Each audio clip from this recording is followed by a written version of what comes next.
Au nom d'Allah, le tout miséricordieux, le très miséricordieux. Louange à Allah qui a ouvert ses portes à ses serviteurs en tout temps, et que la paix et les bénédictions soient sur celui qui nous a enseigné comment nous tenir devant Allah avec des cœurs humbles, notre prophète Mohammed et sa famille et ses compagnons. Mes chers frères et sœurs, avant de commencer, je vous invite à vous abonner à la chaîne Chemin vers Allah et à activer la cloche pour recevoir tous nos nouveaux contenus et leçons qui, nous l'espérons, nous seront bénéfiques à tous.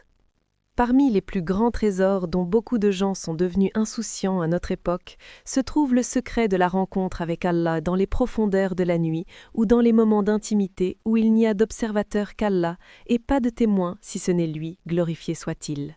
Ce secret que les pieux avant nous ont vécu et dont ils ont témoigné des effets qui ont complètement transformé leur vie, passant de la difficulté à la facilité et de l'étroitesse à l'épanouissement. Ces moments sincères avec le Créateur, qu'il soit glorifié, ne nécessitent pas d'arrangements compliqués, ni d'endroits spécifiques, car Allah est proche de toi, où que tu sois, plus proche de toi que ton âme qui est entre tes côtes. Quand tu es sur le chemin du travail, fais de ta voiture un sanctuaire où tu dialogues avec ton Seigneur quelques minutes.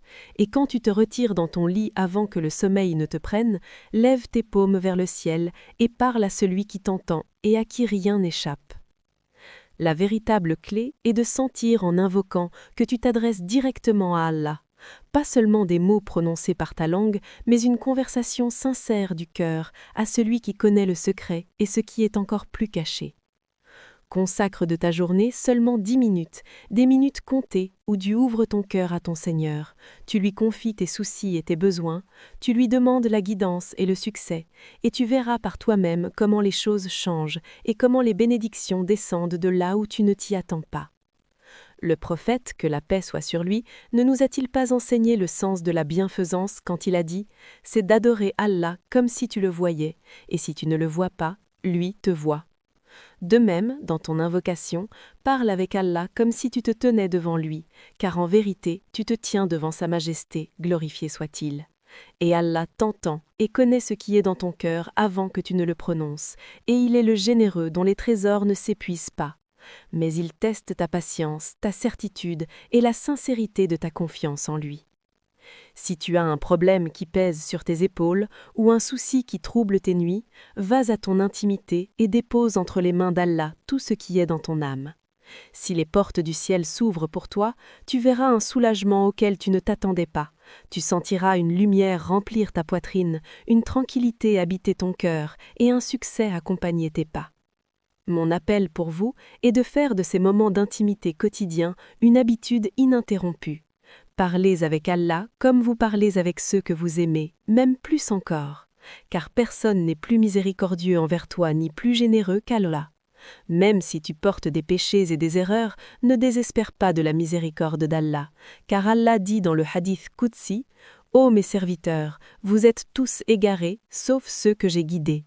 Alors demandez-moi la guidance, je vous guiderai. » La guidance ne vient que d'Allah, et c'est le plus grand bienfait que tu puisses obtenir. Alors demande-la avec un cœur brisé, avec submission et humilité. Quand tu commences ton dialogue intime, commence par louer Allah, le glorifier et mentionner ses beaux noms. Puis demande-lui la proximité et la satisfaction, et qu'il fasse de toi parmi ses serviteurs pieux et rapprochés, et qu'il ouvre ton cœur à la lumière de la guidance. Ensuite, mentionne tes besoins mondains, mais fais que ton intention première et fondamentale soit d'obtenir la satisfaction d'Allah et son amour. Imagine avec moi que le Créateur des cieux et de la terre, le grand roi qui tient les cieux dans sa main droite, t'aime toi, est satisfait de toi, prend en charge ton affaire et te protège. C'est là, par Allah, la vraie victoire, c'est le succès qui doit être ton objectif suprême dans cette vie avant toute autre chose. Allah aime les véridiques, et le cœur sincère ne se cache pas à Allah. Celui qui cherche Allah avec sincérité l'atteint, et celui qui veut la guidance avec un cœur sincère, Allah le guide. La sincérité dans la demande apporte la réponse, et le mensonge et l'hypocrisie apportent la privation. Si celui qui détient le royaume de toutes choses t'aime, alors tu as gagné une victoire incomparable, et tu as obtenu tout le bien. Faites de votre intimité avec Allah une méthodologie de vie et tenez-vous fermement à ce chemin, car par Allah, c'est un chemin que celui qui l'emprunte ne regrette pas et celui qui en goûte ne l'abandonne pas. Nous demandons à Allah de nous accorder ainsi qu'à vous la réussite dans ce qu'il aime et agrée, et qu'il fasse de nous parmi ses rapprochés.